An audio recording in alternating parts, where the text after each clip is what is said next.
নমস্কার বন্ধুরা, সুনিতার হেসেলে সবাইকে স্বাগত। আজ আমি আপনাদের সঙ্গে শেয়ার করব ছোট নিমকির রেসিপি। নিমকি সাধারণত আমরা বাজার থেকে কিনেই খাই, তবে আজ আমি খুব সহজ পদ্ধতিতে মাত্র কয়েকটি উপকরণেই বাড়িতে তৈরি করে দেখাবো এই নিমকি। তার জন্য এখানে দেখুন, আমি একটা বড় বাটি নিয়েছি। বাটির ভিতরে দিয়ে দেব 150 গ্রামের মতো ময়দা, আর দেব 1.5 চামচ চিনি, দিয়ে দেব হাফ চামচ কালো জিরে। কালো জিরে দিলে নিমকি খেতে খুবই ভালো লাগে। আর দিয়ে দেব স্বাদ অনুযায়ী একটু লবণ,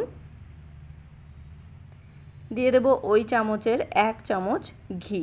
এখানে আমি জমাট বাঁধা ঘি নিয়েছি, তার জন্য আমি 1 চামচ ব্যবহার করেছি।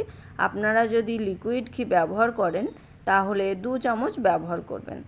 এবার এটাকে আমি খুব ভালো করে এইভাবে হাতে ডলে ডলে এটার আমি একটা ময়াম তৈরি করে নেব। দেখুন, এইভাবে যখন আমি ময়ামটা রেডি হয়ে যাবে, তখন এইভাবে ময়দাটা যখন হাতে মুঠো করব, তখন ময়দাটা বালির মতো গুঁড়ো হয়ে যাবে। ততক্ষণ পর্যন্ত আমাদের ময়দাটাকে ময়াম দিয়ে নিতে হবে।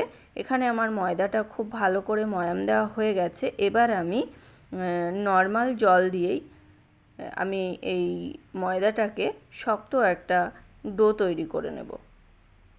এখানে আমি কোনো রকম গরম জল কিংবা ঠান্ডা জল ব্যবহার করিনি, নর্মাল রুম টেম্পারেচারে রাখাই জলটা আমি এখানে ব্যবহার করেছি। আর জলটা একবারেই দেবেন না, অল্প অল্প করে জল দিয়ে ময়দাটাকে আমাদের এরকম ঠেসে ঠেসে মেখে নিতে হবে। আর রুটি লুচির ময়দা যেরকম মাখা হয় নরম করে, এটার ময়দা কিন্তু অনেকটাই শক্ত করে মাখাতে হবে।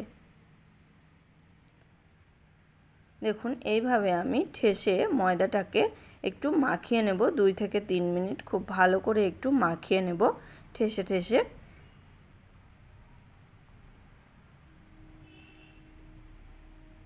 এখানে ময়দাটা খুব ভালো করে আমার মাখিয়ে নেওয়া হয়ে গেছে। এবার আমি এটাকে ঢাকা দিয়ে রেখে দেব 30 মিনিটের জন্য। তাহলে বন্ধুরা, ফিরে আসছি 30 মিনিট পর। দেখুন, ময়দাটা আমাদের খুব ভালো করে সেট হয়ে গেছে। এবার এই ময়দাটাকে আমি আবারও 2 থেকে 3 মিনিট খুব ভালো করে ঠেসে নিয়েছি।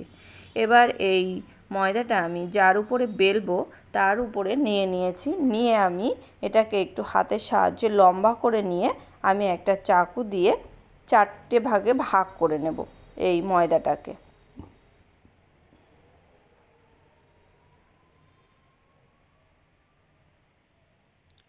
এবার এই ময়দাটার আমি একটা রুটি তৈরি করে নেব। একটু পাতলা করেই রুটিটা তৈরি করে নেব। এখানে আমি ময়দা বেলার সময় কোনো রকম তেল কিংবা ঘি ব্যবহার করছি না, কারণ ময়দাতে অনেকটাই পরিমাণে ঘি দেওয়া আছে। তার কারণেই এখানে আর আমার কোনো এক্সট্রা কোনো ঘি কিংবা তেল লাগবে না। আর গুঁড়ো ময়দাও আমি এখানে ব্যবহার করব না। দেখুন, এই রুটিটা আমি এরকম পাতলা করে বেলে নিয়েছি, দেখেই বুঝতে পারছেন আপনারা। এবার এটাকে আমি একটা ছুরির সাহায্যে লম্বা লম্বা করে শেপ দিয়ে নেব। একটু সরু সরু করেই দেব, যেহেতু আমি কুচো নিমকি তৈরি করব, তার কারণেই একটু সরু সরু করে এইভাবে লম্বা লম্বা শেপ দিয়ে নেব প্রথমে। তারপর আমি আড়াআড়িভাবে আবারও কেটে নেব।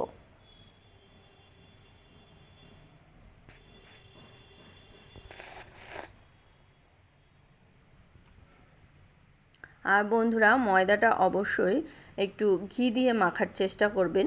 ঘি দিয়ে মাখলে কি হয়, নিমকিগুলো খেতেও খুব টেস্টি হয়, আর অনেক দিন পর্যন্ত রাখাও যায়, স্টোর করে রাখাও যায়। তেল দিয়ে ময়াম দিলে কি হয়, বেশি দিন রাখা যায় না নিমকিগুলো। এবার আমি একটা কড়াই বসিয়ে দিয়েছি, কড়াইতে পরিমাণ মতো সাদা তেল দিয়েছি। এবার দেখুন, নিমকিগুলো আপনি এইভাবে ছুরি দিয়েও তুলতে পারেন, আর আমি আজ আপনাদের অন্য একটা পদ্ধতিতে নিমকি তেলের ভিতরে দেওয়ার পদ্ধতি শেয়ার করছি। দেখুন, এখানে আমি যেটার উপরে নিমকিটা বেলেছি সেটা আমি এইভাবে কড়ার সামনে নিয়ে খুন্তি দিয়ে এইভাবে আমি টেনে টেনে দিয়ে দিয়েছি। এতে কি হয়, নিমকিগুলো দিতেও সুবিধা হয় আর তাড়াতাড়িও দেওয়া হয়ে যায়। এইভাবে আমি সব নিমকিগুলোই দিয়ে দিয়েছি। আর একবারে কিন্তু খুব বেশি নিমকি দেবেন না, অল্প অল্প করে দিয়েই এটা ভাজতে হবে। দেখুন এইভাবে আমি 2 থেকে 3 মিনিট ভাজার পরে এরকম গোল্ডেন কালার চলে এসছে।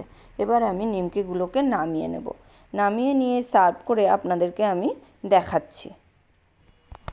তাহলে বন্ধুরা তৈরি হয়ে গেল খুব সহজেই ঘরোয়া পদ্ধতিতে একদম পারফেক্ট নিমকি।